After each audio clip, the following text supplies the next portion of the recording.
Basically, it's all about pictures. Plays, movies, and magic tricks are all about resident images. Pictures that linger in the mind of the audience long after the performance is over. One of our chief jobs as magicians is creating those pictures that people will remember forever. This is your challenge as you learn Search and Destroy.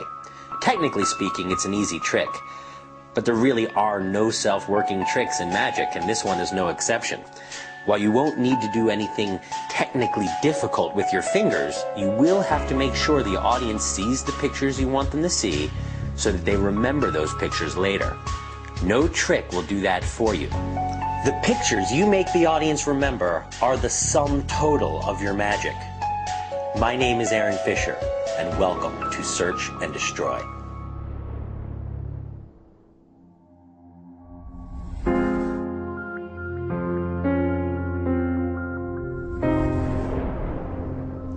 I suppose I worked out Search and Destroy right around 1997, and I'd first met Larry Jennings, who was one of Vernon's top students and one of the hardest core card magicians in the world.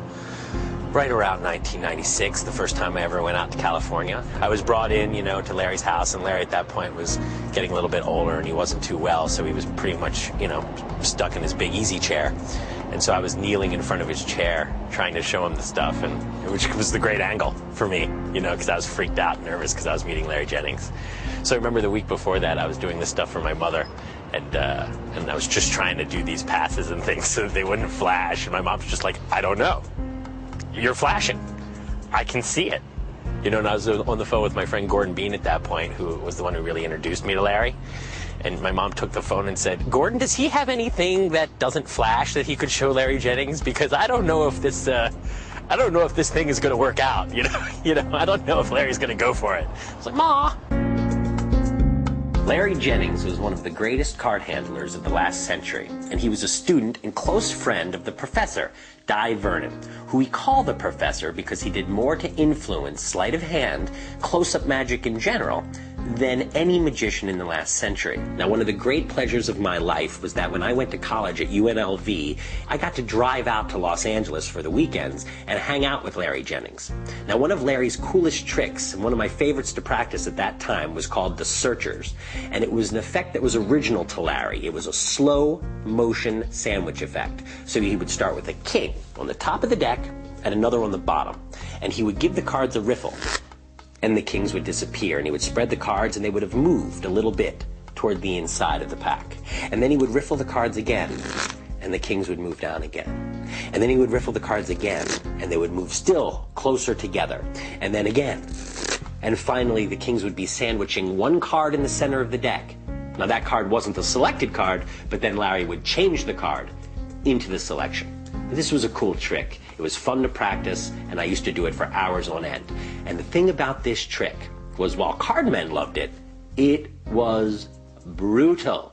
There were glimpses, there were culls, there were switches, and in addition to that, depending on how you wanted to do the trick, there were somewhere between 3 and 5 different cover passes. Oh, and there was also a multiple side steal. So this was like one of the hardest tricks I ever came across. Now, when Larry showed it to his teacher, the professor, Di Vernon, Vernon's response was pretty clear. He said, Larry, that's the worst trick I've ever seen! And Larry got offended and vowed never to return to the Magic Castle. And I'll tell you right now, this story has been told to me, and it was told to someone else before me, so it's like a long game of telephone. I make absolutely no representation that this is historically accurate. So Larry's at home for 1 month, maybe 2 months, but finally he gets a little thirsty. And in those days, even if Vernon was angry and you were angry at Vernon, if you were a friend of Vernon's, you got to drink for free at the Magic Castle. So Larry went back to the Magic Castle, and he was sitting in his favorite chair right by the staircase in a little nook where you could sort of be hidden from everyone walking around the club. Now, Vernon's seat was over here, maybe about 30 feet in an opposite side of the room. It's possible for two people to go to the castle for 30 years in these two different spots and never speak to each other. And at this point, that was Larry's intention. He was angry and his feelings were hurt. Larry's drinking.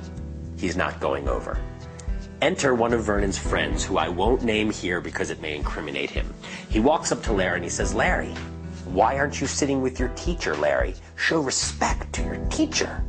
And Larry says, I'm offended. I'm not going over there. He hurt my feelings. Now this fellow says, Larry, he's sorry. He's sorry, Larry. You should go hang out with your teacher. Be a good student. So Larry takes the bait, walks over, sits with the professor and goes, well, professor. And the professor says, Larry, do you remember that trick you showed me a few months ago? And Larry says, yeah. And Vernon said, Larry, it's the worst trick I've ever seen. Because Vernon knew that it's almost impossible to have a good magic trick with 5 passes in it. Good magic tricks just aren't built that way.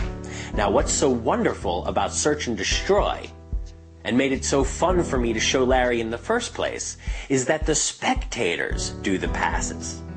Everyone sees the passes. In fact, you could say the passes flash in a major way, and no one knows and no one cares. In fact, it's those passes that make the effect happen. So watch. See if you can spot the passes as you enjoy this performance in front of a live audience of Search and Destroy. Aaron, you're good. You came all the way from LA. This is my job. This is my actual job. My mom thought it was amazing too. You get paid for doing this? I get paid to breathe. It's pretty hardcore. Pretty magical. And Wayne, are you a card player, my friend? No. Because this is your moment. You must save the people of Sparta. Okay, I'll do my best. Let's see. Take the cards. Hold them in dealing position. Let's see how you do that. And then just cut the deck. Complete the cut. Wasn't that great? Give him a round of applause. This is Wayne's trick. That was a nice He's the one that's going to... So Wayne is going to find the card, but first I'm going to show you what it looks like so you can see what everyone has to look forward to. It's pretty exciting, okay? Twyla, take a card. You want me to close my eyes? No, not this time. Not this time. Soon. Soon, my friend. Everybody. Oh, she gave you a mean look. Twyla did? Yes. Why? She didn't like her card. Oh, you know, it's not really, it's not always about you. Okay, 98% of it. Next one will be for you. Play the deck. She's tapping my foot under the... Is she? Like, 1, 2, 3. 4, 5, 6. All right, here's the trick that Wayne is going to accomplish for us all. A king goes on the top. A king goes on the bottom. 1, 2, 3. Ooh. A king in the middle? Depends. What was your card? Queen of Hearts. Queen of Hearts. Not a queen. The heart's going to get a heck yes. Now, I know what some of you are thinking. You're thinking, wait a minute, that was sleight of hand, prestidigitation, rapid finger movements, a little bit of the whatnot, if you know what I mean.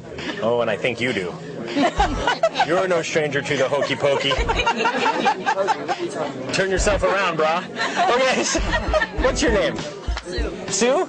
Ooh, lawyer?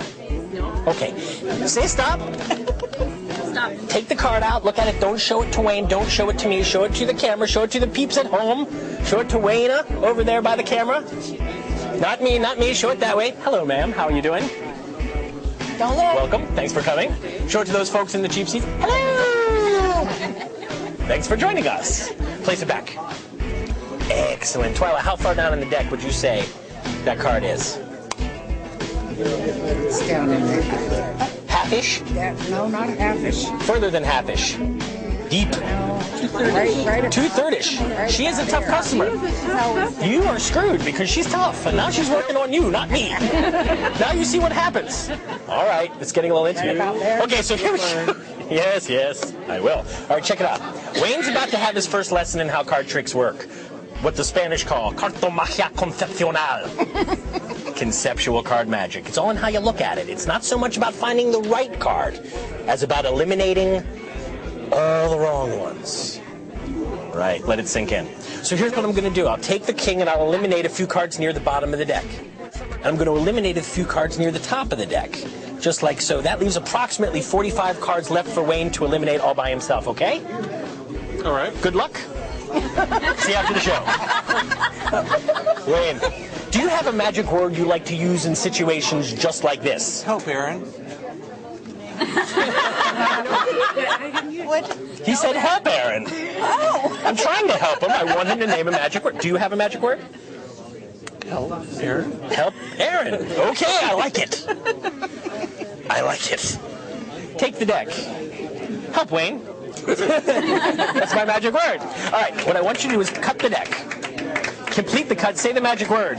Help Aaron. Now, he was good. It was good, wasn't it? But it was, I think he was maybe, you know, he wasn't that confident yet. Yeah, it was withholding. It was emotional tyranny. You were withholding. So the moment he said that, the cards moved down in the deck, everybody. Check it out. Hope you can see it. They moved down right to where you mentioned, around 2/3 down. Those kings have moved down in the pack. I know. Shut the front door. This is amazing. So check this out. Check this out. How many cards would you say are in between those two kings? 6. Give or take, right? We don't need those. She said 6. It was close. Well, between the two kings. No, that's perfect. You did good. You did good. I know everyone's the camera. Everyone feels pressure. How do you think I feel? Not you? No. Not me either. I don't care. All right. Well, he finds a card. We'll go hang out. He might not like it. I wouldn't do it. Not to him. All right. Take the cards. Take the kings, cards inside. Square them up. Dealing position. You're doing good. Now cut the deck. Complete the cut. Put your hands like that. And say the magic word with intensity. Oh, help Aaron. In some cultures, we'd be married now. Now, my friend. I could say it 3 times and we'll be divorced. Well, let's finish the trick first. Focus. Will you get the check? Sir, I'm about to climax and you're stepping on it. Please, let me climax in peace. Spread them, the cards. In your hands, in your hands, in your hands. Check this out, everybody. Check this out. One card in between the two kings in Wayne's head. Now, what was the name of the card? What was the name? Who selected? You selected a card, yes? What was it? 10 of clubs. 10 of clubs. Now, if Wayne has found the 10 of clubs, are you going to show him all the love you've been withholding from me? Yeah. Right on. Show the love. Let's hear it. Get that love ready. Yep, it's there. Ladies and gentlemen, thank you very much for watching and enjoy the rest of your evening here. California Magic. Good night. I like Search and Destroy so much because the audience likes it so much. I mean, at this point, I pay my bills by doing magic, both stand up and on stage, and sometimes I take students or people fly out and work with me for a few days, but primarily, I'm a performer, an entertainer.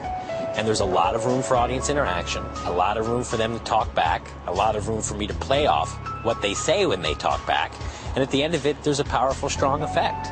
If you watch the performance of the trick that we shot, you can see how I work. I'm very much about interaction. I'm very much about letting the people participate and making it about their party. I mean, that's real close-up magic. It's not this formal close-up show, which is a real unique kind of close-up performance, which pretty much only exists in the Magic Castle and very other rarefied situations. But generally speaking, close-up magic is about a party. That's why when I can, I sit down, just like what I've found the greatest restaurant magicians ever used to do. They used to sit down. Almost all of them sit down. You join the people, you pull up a chair, and then you join the group, and then we have a party. And it's only a party if people talk back. And my job is to respond to what they say and keep the train moving and hopefully keep the effect on track. And so it comes to a strong conclusion and everyone has a wonderful exhale and a really satisfying experience. And, you know, this is a trick that really allows you to do that.